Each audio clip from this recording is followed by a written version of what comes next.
जो भी कुर्बानी देनी होगी मैं उसको देने के लिए तैयार हूँ। मेरा मतलब जिला अध्यक्ष से नहीं है, मेरा मतलब शिक्षा मित्रों के हित से है।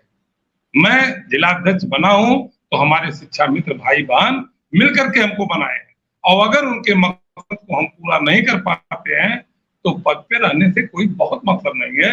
हम पद के लिए तब हैं जब उनके संघर्ष के लिए हम मजबूती के साथ संघर्ष करें और जो हमारा मूल मकसद है उसको प्राप्त करें। मित्रा जी, और दूसरी चीज ये है कि मैं आपके इस टीवी चैनल से इस बात को सरकार तक संदेश देना चाहता हूँ कि हमारे बेसिक शिक्षा मंत्री जी जब सदन चलती है तो उसमें इस तरह से क्या नाम है उत्तर प्रश्नों के देते हैं, उसपे सारे शिक्षा मित्रों को बड़ा दुख होता है कि हमने 3500 से 10,000 कर दिया। आए दिन सिर्फ एक ही बात उनकी चलती रहती है, अगर आप की बात शासन तक पहुंचे तो इस बात को आप पहुंचाइए कि आखिर पहली चीज कि जब शिक्षा मित्र 2017 में बैक हुए हैं तो उस समय उनकी तनख्वाह 40,000 के करीब थी, और दूसरी चीज ये है कि जब 40,000 से आपने 10,000 कर दिया तो पहले तो 30,000 उनका माइनस हुआ, अब वो अपनी जिंदगी कैसे जिए। दूसरी चीज, जो 10,000 रुपया आप दे भी रहे हैं, आज 17 से इतने समय बीत गए, महंगाई किस कदर कहां पहुंच गई, लेकिन आपने उस पर कुछ और कुछ करने का प्रयास नहीं किया।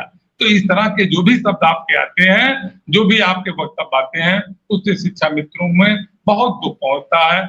इसलिए माननीय मंत्री जी से हमारा निवेदन है, आपके चैनल से निवेदन है कि इस तरह के वक्तव्य से बचें, और विपक्ष जिस बात को लेकर के, जिस प्रश्न को लेकर के अब मंत्री जी के समझ आता है, सही मामले में उसका ऐसे जवाब दे कि शिक्षा मित्रों को संतुष्टि मिले और शिक्षा मित्रों का जो मूल परेशानी है उसको हटाने का भी काम करें।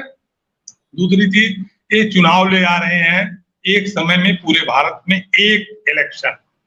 अभी मैं एक नेता की बात को सुन रहा था और उसमें बताया गया कि यही इलेक्शन का एक समय होता है जब जनता के कुछ हाथ में होती है, जनता की कुछ डिमांड पूरी हो सकती है, जब आप जनता के बीच में आते हैं और एक समय चुनाव करवा के और एक निश्चित समय के लिए 5 साल के लिए आप फ्री हो जाएंगे तो 5 साल तक तो आप जनता का शोषण करते रहेंगे। इसलिए इस चुनाव से हम भी संतुष्ट नहीं है और संतुष्ट है जब आप समान कार्य का समान वेतन देने के लिए, जैसे आप शिक्षक की निगरानी करते हैं, शिक्षक से शिक्षण कार्य होता है, संदर्शिका से शिक्षण कार्य होता है, कक्षा प्रणाली रोचक होती है, टीएलएम होता है। चलिए, आनंद जी से भी संपर्क टूट रहा है क्योंकि समय हो चुका है।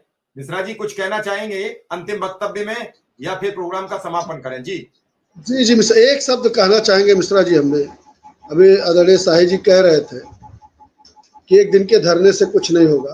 आदरणीय शाही जी, आपको पता होना चाहिए 2001 से हम लोग प्राथमिक शिक्षा व्यवस्था में आए, ठीक है। 24 साल हो गया हम लोगों को। एक दिन का धरना हमने नहीं किया, पूरे विश्व के इतिहास में है, बस एशिया में धरना अगर किसी ने किया तो शिक्षा मित्रों ने किया। और वही नहीं, अपने धरना और अपने संघर्ष के बल पे पत्ते की नौकरी कही जाती थी, संविदा की नौकरी, जिसको पूर्णकालिक शिक्षक के रूप में हमने प्राप्त किया, हमने लड़ करके लिया। और यही नहीं, अभी आपको जानकारी हो शाही जी, आप जानकारी कर लीजिए, जून 18 में 2018 में 18 दिन का धरना हमने किया, और एक दिन का धरना नहीं किया। और आवश्यकता पड़ी तो एक दिन नहीं, 10 दिन नहीं, 18 दिन नहीं, 28 दिन नहीं, 18 महीने भी धरना करने के लिए शिक्षा मित्र संघ सक्षम है। और आवश्यकता पड़ेगी तो करेंगे अपने लोगों के लिए, इसकी बात नहीं है। लेकिन मैं चाहता हूं कि सामंजस्य जो स्थिति बनी है वर्तमान सरकार में, अगर हमको कुछ मिल रहा है उत्तर प्रदेश की सरकार से तो उसे हमको ले लेना चाहिए। ये हम सामंजस्यता की बात करते हैं। अगर ऐसी स्थिति आएगी कि बिना धरना के नहीं कुछ होने वाला है तो एक दिन नहीं, 2 दिन, 4 दिन, 6 दिन, 10 दिन, 15 दिन, ऐसी कोई बहुत बड़ी चीज नहीं है। हम उसके लिए भी तत्पर रहेंगे और आगे आएंगे। ये सारी चीजें हमारे साथी आश्वस्त रहें कि उनके हितों की रक्षा के लिए हम जरूर निश्चित तौर पे जो बन पड़ेगी उसको करेंगे। जो स्थितियां परिस्थितियां होंगी उसके अनुसार हम निर्णय लेंगे और आप लोगों को अवगत कराएंगे। जी मिश्रा जी, आपका बहुत बहुत आभार। सभी दर्शकों का बहुत बहुत आभार, धन्यवाद। कल फिर हाजिर रहेंगे, फिलहाल इजाजत लेंगे। सबको नमस्कार। जी मिश्रा जी।